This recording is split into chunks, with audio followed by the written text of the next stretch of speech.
Titanic is the hysterical satire based off the 90s hit film Titanic and all the fanfare seen through the eyes of Celine Dion. Clare Kennedy McLaughlin plays Celine Dion in the show. Thank you so actually, Celine Dion. Sorry, I said it the wrong way. You are forgiven. You are forgiven. Awesome. Thank you so much for your time today.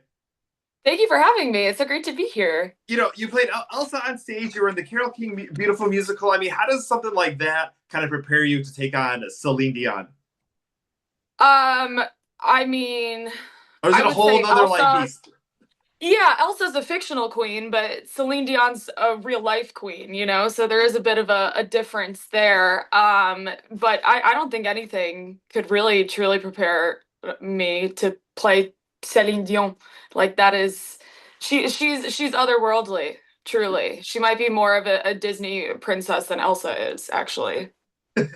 Oh, exactly. Because well, I don't want to give away too many secrets, of the show, especially someone who's never seen it. But let's just talk a little bit about Celine Dion because a legendary singer, but also like her mannerisms. She's so funny. Like the things that she does, like it just this was like the perfect opportunity to be able to showcase her in a show like this. 100%. I mean, her voice speaks for itself. There's been plenty said about it, and you could truly wax ad nauseum about it. But I think what makes her more lovable and more interesting as a performer is who she is off the stage. Like, she is truly a one of one type of person, completely herself at all times, like, very quirky, a little bit strange.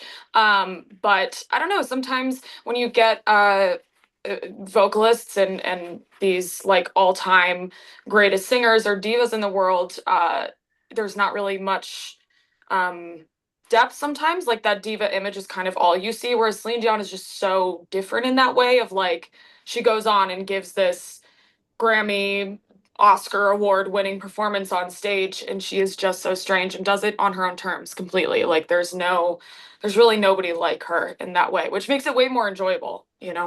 Oh, exactly. I mean, the shows in New York, in London, Chicago, obviously, Sydney, Paris, Toronto, Montreal. Talk a little bit about, getting, either had you seen it before, you auditioned for the part, or talk a little bit about your history, with Titanic, before becoming part of this Chicago cast. Yeah, I hadn't seen it before. I knew of it. I remember I was in New York a few summers ago for some callback or something, and I remember seeing ads for it everywhere, and I was like, what is this French musical? Like, why are they spelling it like that? And I looked at the woman and I was like, oh, I mean, I maybe I should look into that. She looks kind of like me. I don't know, just a blonde white woman with her arms up. That could be me. Why not?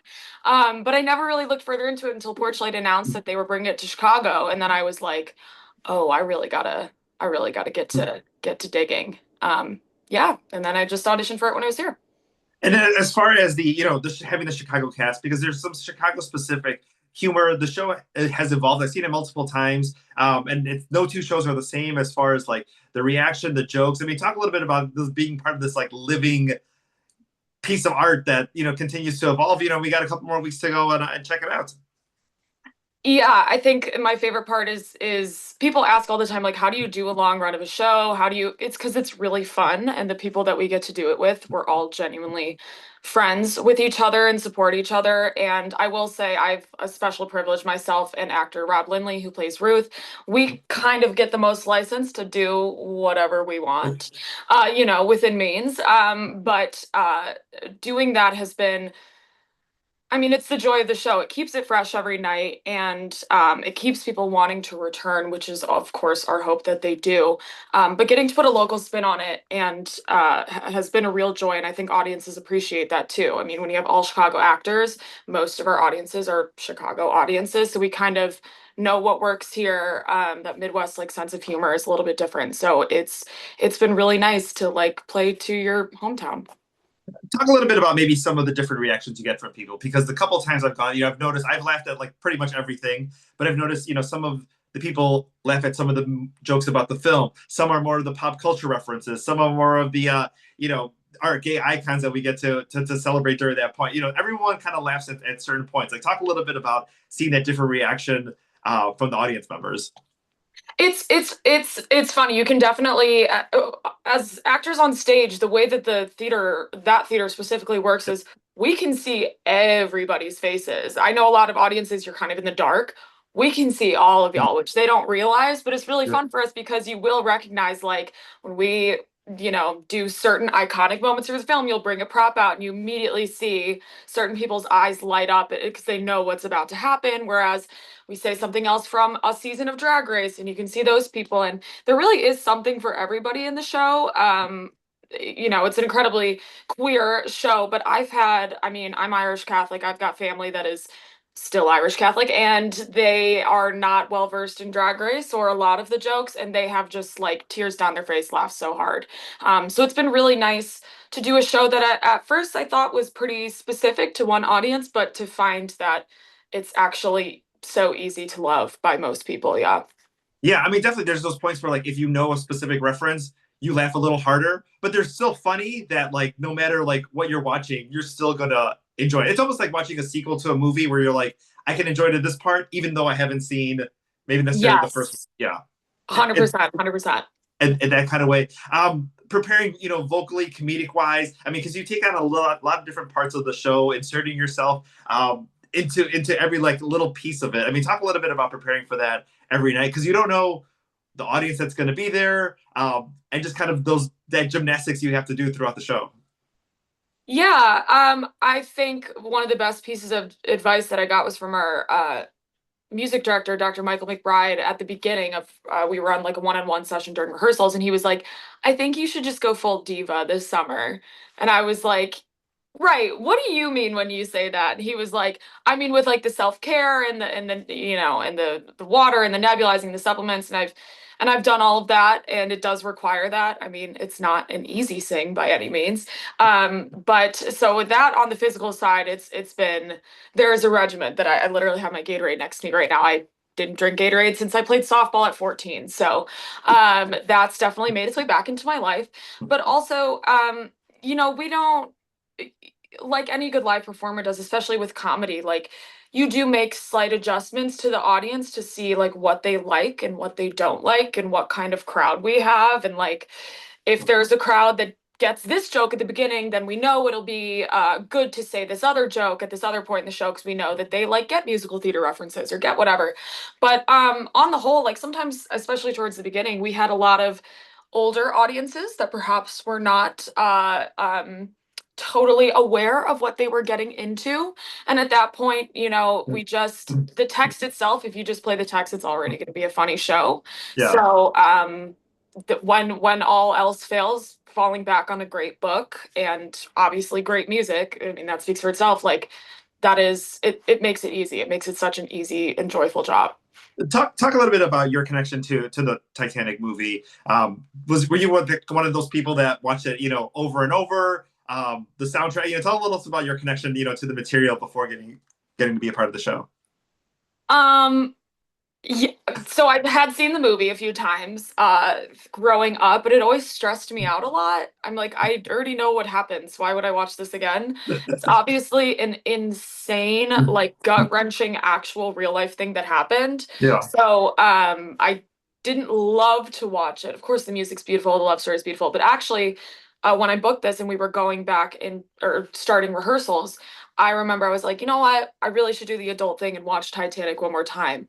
I turned that off as soon as they hit the iceberg. I was like, seen it, done. Don't need to know the rest. I know the rest. We're good. Just wanted to see the fun stuff first because it's a great love story. Yeah. But that was my relationship with it. I've already got anxiety for free. I don't want to sit down for 3.5 hours and get some more in there. Oh, exactly. When the show finishes and people are leaving, obviously you just said that the house lights are on, so you get to see people's reaction. I mean, talk a little bit about. I mean, because there's not too many things in our lives that bring us joy the way like our favorite show, going to the theater, those kind of things. I mean, seeing those smiles on people's faces as they're leaving the show or as you get to see it throughout. I mean, what does that kind of do for you and for the cast? I mean, we set out day one. One of the co-writers and was our director, Ty Blue, on day one of rehearsal said, this is the point of the show is for 100 minutes of laughing and joy in a world where you don't really get to have uninterrupted joy for that length of time. And for me, and what theater has always been about for me, is like that communal experience of a room full of strangers all having a similar emotional experience. And that's like the magic of storytelling for me. And Titanic, with all its absurdity, definitely is that. I mean, I don't know any other place really than in a theater where you can sit with 500 strangers and all laugh and be happy for almost 2 hours. Like that is worth its weight in gold. And that, and then when, you know, people are at the end applauding and standing or whatever, to see the completely varied demographic of audiences we get. We've got people's great grandparents. I mean, my grandmother at 91 came. She's from a farm in Southern Illinois originally, and she came and was crying, laughing. And then, of course, you get like the younger audiences that get more of the queer references, and everybody enjoying it has been really like healing to the heart and soul, and very hopeful too. I think to the future, it can be easy to feel very like downtrodden by the establishment and whatnot, but to see that we're more alike than we are different has been really nice. I didn't think I was gonna like get this poetic about Titanic the musical, but here we are. Yeah, I mean, definitely, because I think, especially when you would think about like pandemic time and people would go to like their favorite shows and rewatch those. And obviously, you do that like on your own. You watch it on your phone, you watch it on TV, but you're not having that communal experience where you're like, oh, and you forget there's a whole generation or a part of your life where people didn't get to experience that. And I just love that there's a show like this worldwide Right. that people get to experience that kind of joy. I know my little sister's a Zoomer, as they call them, and she came to the show last night and loved it, and that made my heart really happy. And yeah, it's been very fulfilling. And also too, at the heart of the show, I mean, I think Ghostbusters, that's the only other thing where I can think of like a song is just as big as the movie. And that's Right, almost right. like, with Celine Dion's part of Titanic, and kind of the silly story that we get to see, as part of Titanic, but that, she sings a song that's just as big as the movie or maybe even bigger, and has just become an Yeah. iconic part. Like, you don't think about that movie without thinking about her. 100%. I mean, whether and the story goes that she didn't even want to do the song. Actually, she did it in one take. That recording was the demo that she had to do because her manager and then husband, Renee, had already signed her on and said, "Come on, we'll just do a demo. You know, if you don't like it, then we'll just have done the demo and you don't have to record it." And it was so good and monumental that they were like, "You don't even have to record it again. Can we just use the demo?" And it, has this life of its own, and it truly was meant to be in so many ways. But yeah, it's much like the story of the Titanic, the movie Titanic, and also Celine Dion herself. It really will go on and on. And there's a point, not a big spoiler, but obviously, it's a big number. You get to see it at the end. The crowds have their phones out, people are singing along, and it's kind of a moment where you get to step back and be a part of the show. People's connection to that song, because obviously people, if you grew up, if you're a teenager in the 90s, that was the movie you went to the theater and watched, week after week. It's a song you still hear on the radio all the time. People, have such a strong connection to that song. I mean, what's that like for you to come out and sing that final number with the crowd, with the rest of the cast, and just seeing people's, reaction to it? It's so fun, and you're so right. Everybody does have their own personal connection to it. I mean, our Molly Brown, Abby C. Smith, says that she saw it in the theater when it came out, I think 4 times, maybe more. Yeah. And everybody really does have their like, where were you when you first watched Titanic kind of story to it. But it's nice seeing everybody with their own connections and wherever they came from, whatever their story is, come together in a moment that is just so communal. And it truly is a concert. It's like when everybody knows the words at a concert, you're like, I'm a part of something bigger than me. I'm a part of this great thing that we call the human experience. And to do that through a ridiculously kooky crazy musical with Celine Dion music it's truly been like it's such a treat, gift of a lifetime, like Yeah. career high. And the show's only here through July 13th, so please go check it out. Plenty of opportunities. You got some matinees. They were there during the week, during the weekends. Take your friends, take your grandma, take your spouse, go out, go by yourself if you want to go ahead and have a fun night. But definitely go check it out. It's been a pleasure to have the show here run for so many months here in Chicagoland. And definitely don't miss your opportunity to go ahead and check it out. It's at the Broadway Playhouse at Water Tower, BroadwayInChicago.com for those tickets. Clare, thank you for bringing Celine Dion to the stage to us in Titanic. It has been a pleasure of a lifetime. Thank you for coming to see it. Of course, I'm going to try to come back one, maybe two more times before closing. Please do. I'll be there as well, hopefully. Awesome. You're the best. Thank you so much for your time today. Thanks so much, Rudy. It was great talking to you. You too. Bye.